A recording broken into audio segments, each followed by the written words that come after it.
don't know about you, but I'm kind of celebration apt. And I believe such a thing exists. I've had just too much celebration. With the major holidays happening at the end of the year, Halloween, Thanksgiving, Christmas, and New Year's Eve, and all that comes with the holidays, such as gatherings with family and friends, costumes, food, gifts, etc. I just feel a bit exhausted. Does anyone else feel that way? A little bit?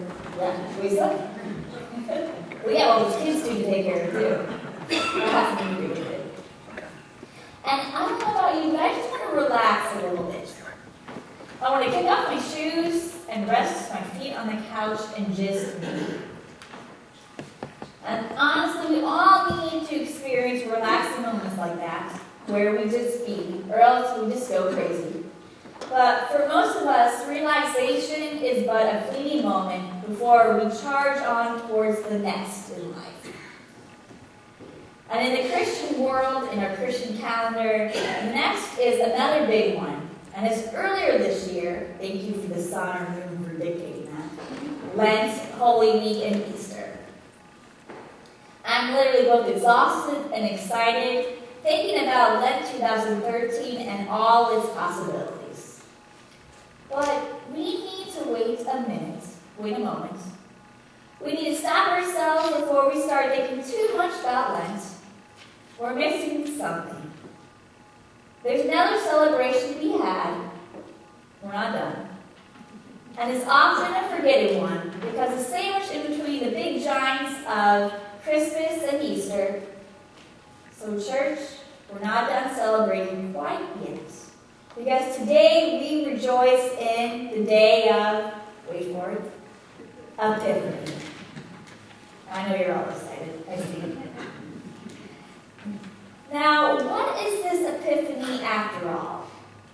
We've probably all heard of it before, but maybe we don't really understand what it's all about. Well, if we're familiar with Epiphany, many of us associate it with the event of the visit of the Magi, the three wise men greeting and meeting the babe of Bethlehem, the baby Jesus. Yes, Epiphany is about that, but there's so much more to it than that. Early on in the church, the event and celebration of Epiphany was linked to the baptism of Jesus, which is believed signaled the beginning of Jesus' public ministry. So acknowledging Epiphany is very important in the life of the church. And any way you slice it, whatever event you associate Epiphany with, Epiphany celebrates revelation, manifestation, and transformation in regards to that which is godly and Christ-like. And it also emphasizes humanity's role in responding to this God. Our scripture for today is not our traditional Epiphany passage, with the story of the Magi, three wise men, being highlighted and played out. That doesn't mean Isaiah 61 through 6 doesn't contain the magic of Epiphany.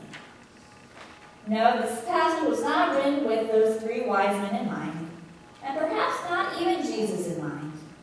But what it does include is the transformation of a certain group of God's children due to the revelation and manifestation of God in their midst. The great prophet, perhaps the best-known prophet of the Old Testament, Isaiah, is credited to have written the book of Isaiah. Now, there's some discussion surrounding the possibility that not all of Isaiah was written by Isaiah himself, but some parts were written by a disciple of his. Now, in today's society, there would be a mild to major uproar if we found out that an author of a so-called resource was not the actual writer of all that we read. But during biblical times, this kind of practice was commonplace. It wasn't frowned upon to have a follower or disciple to pen some words in the resource that the original author started. Scholars believe that Isaiah 60 was written by Isaiah's disciple, and not Isaiah himself. Either way, it's an important resource for us today.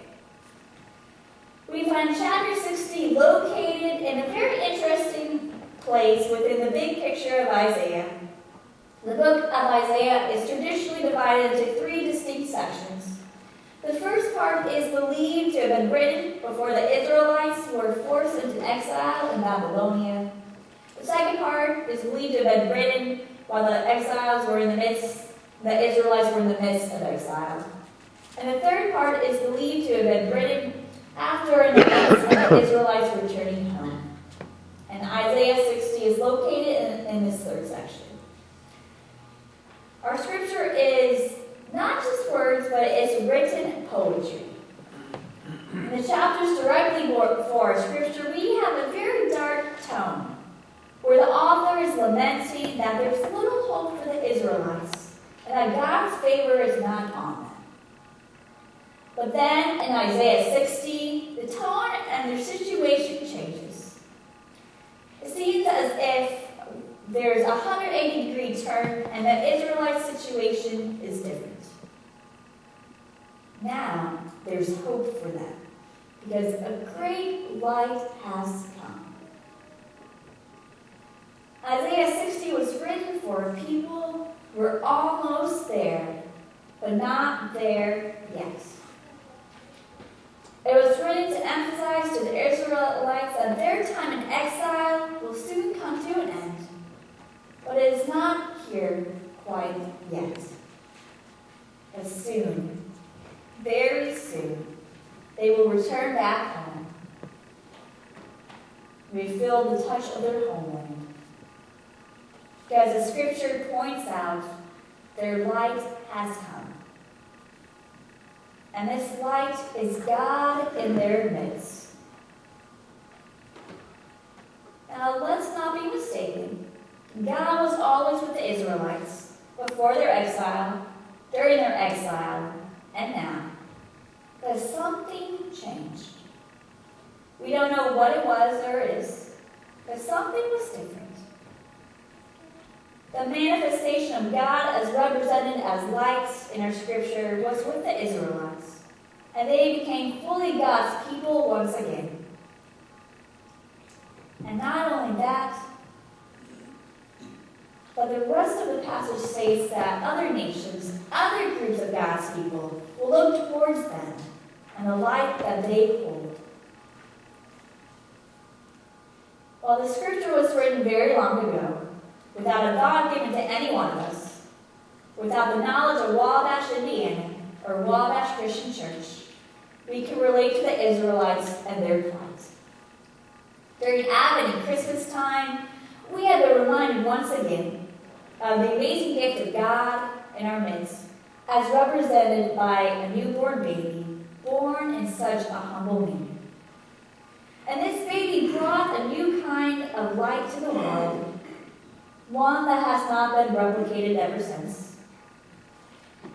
We have to remind ourselves that after we extinguish the candles on Christmas Eve, that the light of Christ, God's presence, is not gone. It continues, and it's our responsibility to ensure that this light continues to burn in our midst. After the highs of Advent, the climax being Christmas Eve, where do we go from here? What do we do with this familiar belief that God is here working in our lives and in our church, in our community? What do we do with the known fact that the light of Christ has come, and it's our responsibility to share it, to make sure that it burns oh so bright?